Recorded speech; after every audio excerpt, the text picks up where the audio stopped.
Morning, guys. Good morning, Coach. How are you today? Excellent. How you doing? Oh, pretty good. Can you give us an update on Michael? Michael is in the building, obviously in meetings. He'll go out there today and do walkthrough. We'll get a chance to get a feel what he can do in practice or if he can do anything. But obviously, we'll get to that right after this and find out what he's doing and how he can do it and how he feels and all that type of stuff. Obviously feels better than he did last week. Obviously feels better than he did every single day with it being a bone bruise. That stuff gets better every day. So I feel really good about him. And the decision to go inside today, when y'all go inside with the game outside? Yeah, I want to go inside today. We'll be outside tomorrow. It's supposed to be beautiful up there, so we'll go inside, play, get both things done inside today. We'll go on the grass tomorrow. We'll figure that out tomorrow. We'll do both things on the grass tomorrow. Better day tomorrow. Not want to go into inside 2 days in a row with these young guys. Would you still consider Penix day to day? Yes, you'd have to say that, but I feel really good about it. Okay. And what about Drake? Drake is in the building, feels good, planning on practicing. Get a chance to look at him move around a little bit today. Those guys both feeling day to day, but a lot better than we felt last week. Do you have any update potentially on Troy Anderson and what his timeline might look like? I don't. I didn't talk about him just recently. I know it's still off a little bit, so we're just waiting for that process. Still on IR, still going through the process. Not near the point of talking about it on a daily basis or whatever the case may be. So we'll just have to wait and see. And then Jalen Walker, Billy Bowman, some of these other guys. Jalen Walker potentially coming back. Obviously he'll practice today. Billy's getting out there today a little bit, a little tester deal. See where he is. So potentially getting those two guys back as well. Is there any chance that he would potentially move to like an not move necessarily, but like go to like kind of an off-ball linebacker like he did in college a little bit? He's already done that. But it's like more so like than he has just off the edge. I don't know. He does a lot of stuff off the edge, but he's already done some off the ball backer stuff. Before he got hurt, he had a couple drops, had a couple deals where he was able to go inside, bounce around, play some off the ball backer for us. He goes inside, does a couple things with Caden. He actually moves onto the edge, so he'll do a lot more of that when he gets back and he's healthy, up and going. What's like in a perfect world, like the scenario that you make the call that Penix can go or can't go, so that Kirk's prepared and the group's prepared, that these guys have waiting till the day of? The whole team has to be ready to go at all points. But just like last week, Michael obviously couldn't go on our Thursday practice, so we were able to get all the practice things that we were able to get to with Kurt. Obviously Friday we knew that he had a high likelihood of being able to go. Then obviously Saturday the decisions was made where he was going to be out there as the guy, assuming nothing went great on Saturday and all those things. So getting a healthy week with Kurt last week, getting the ability to go out there today and get a better feel for where Michael's going to be, especially with the situation that we have going on. I feel great about that. So those guys, they all get a really good feel. Like obviously, there's always some ups and downs, some turns during the week that always happens in everybody's team. So those things happen. We try to keep you guys afloat just like we keep afloat and keep everything moving the right way. But you got to prepare just like you got to prepare every single week. Jesse Bates. Jesse Bates will be out at walkthrough today, moving a lot better, feel a lot better about Jesse. Feel really good.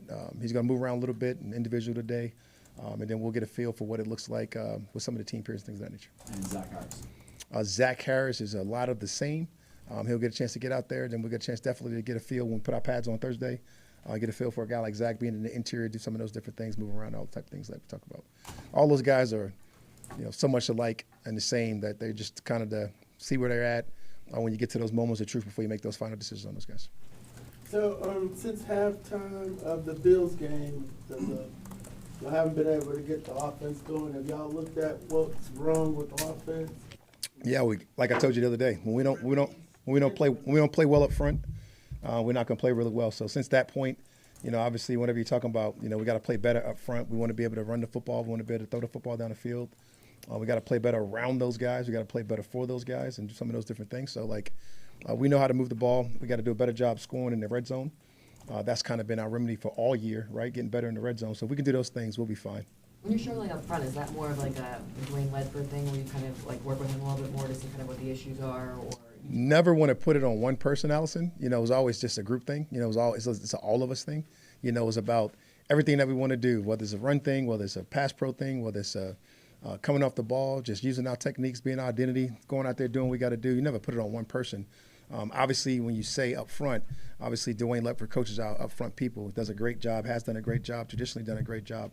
In the games we played well, we played well. In the games we haven't, we played bad. So we got to make sure we can fix all those things. Are you surprised that that group has been inconsistent? It seemed like the one group coming in that was, you could, you know. That's hard for you to say, Josh, being that we got a brand new right tackle on the third one, got a brand new center this year. We can say that now because we got Chris, we got Jake, we got some of those guys that got the pillar of consistency, but we do have some new guys, not to blame any of the new guys, but they play well at times. We just got to get them better. So, like, it's just continued growth mindset throughout the season, and those guys get better. I got a lot of confidence in those guys. Where's Storm Norton at as far as that goes? He's in his second week of coming back. Yeah. You know, we got to give a feel for him today. He's definitely in that same trial basis on what it's going to look like and what it's going to feel like, but definitely in the mix to be one of those day-to-day guys if he does get activated. He could be a starter if he's right. Definitely in the competitive mode of being able to go out there and do those things. We've seen Storm start for us before. I wouldn't rule out anything if he is as healthy as he needs to be to go play. I want to make sure I'm portraying the way you're thinking accurately. You think offensively, schematically, everything is fine. You don't need to make any quote-unquote changes because the problems that you see are execution personnel. We need to play better. You know, Josh, like there's no doubt about it. Like we need to play better than we played last week. We need to go out and be able to execute our run game. We need to be able to go out and execute our play action game. We need to go out and execute all things. We need to hold on to the football. There's a bunch of things involved in those things. You need to just go play better, right? There's nothing that we need to do that we're not capable of doing, right? We've been able to see high explosive offense, whether it was the Commanders game, whether it was the Buffalo game first half, like we talked about. In the last 2 weeks, we haven't played up to our standards, so we need to do a better job in those things. And especially when we get behind in the games, right? When we get behind in the games, you get one-dimensional. You're out there throwing the ball around. That's not our forte. That's not our game. That's not what we want to be in. That's not what we want to be involved in. We want to be involved, and we're controlling the terms. We got our identity going. When we're able to be efficient, we're able to move the ball down the field effectively and score touchdowns. Now, the one issue that we had all year is being able to be effective in the red zone throughout the course of the year consistently. That's what we want to do better. When it comes to getting snaps for Kirk in practice this week, are you going to do anything different from what you did last week? It'd be hard to say you do that because I feel like you'll get more Michael this week. Right, we got a lot more Kurt last week. You know, he got a big portion of the reps last week, got a big portion of everything that he got last week. So it's hard to say you'll have more Kirk, knowing that Michael's getting healthier and where he's going to be. Not interested in me more, just different. That's all. It's hard to say different when he went through all the practice reps or got most of the practice reps last week. You know, like he got a big shot of the reps and a big portion of everything that we did last week. So like it's hard to say more or different for Kirk.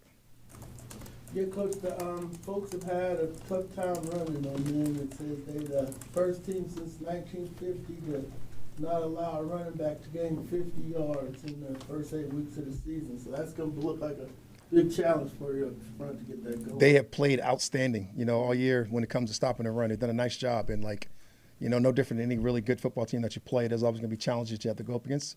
And there's always going to be things you have to do schematically. There's always going to be things you have to do just throughout the course of the week. You know, very able coach teams are always going to be great. They're always going to play sound. They're always going to play really fundamentally fast, and we got to be ready to prepare for that. Do you feel like the biggest inconsistency when it comes to like the offense when you see some greatness and then you see sign it, you know, kind of these past couple of games? Is it just the front line, or and we need to play better? But is it? No, it's never just the front line. It's just you just kind of lean on those guys, kind of like Josh was alluding to. You kind of lean on those guys for the consistency that you want to have because they played so well. But, you know, when you go back and you identify some of the problems which you want to get done, you know, they can easily fix it. And those are the guys that we lean on to go fix those things. It's not even just bad play. You know, it's just getting things done the right way with our execution. Is there a particular message you're trying to give to the team this week after 2 less than great games of trying to, you know, get their minds focused or whatever it is in the right place? Yeah, Ken, this is a long season, man. It's like resilience in this whole league, right? So you got to be able to go out and be resilient, right? And it's either crisis or you're the greatest team in football. So like I don't live by that standard. That's never been my message. I don't carry myself that way. It's about going out there, practicing today, finding a way to get a win this week, and that's the only thing that really matters. Through some things that have been going well offensively, Kyle Pitts has been. Sure. Thoughts about that and continue to maintain that. Yeah, maybe we should flip it and go back. You know, Kyle Pitts is playing really well on offense. You guys should just talk about Kyle. No, I'm just kidding. But, you know, like he's playing well. He's done a nice job. He's done a really good job in the things that he's been asked to do. He's going out there. He's executing at a very high level. He's blocking at a very high level, and I think it's all just kind of trickling and going the right way for him and all stuff that we got going on. We just got to get all of us going on the same page at the same time and being ready to play the right way. But this offense is fun when they get going. You know, you get these guys going, you get Bijan going, you get Drake going, you get Cal going, and you get all those guys, Mooney in particular, some of those guys coming back, our offensive line come off the ball, when it come off. Those are the things you want, and we'll get those things going, you know, pretty quickly here. All right, guys. All right, thanks. Thank you, Raheem.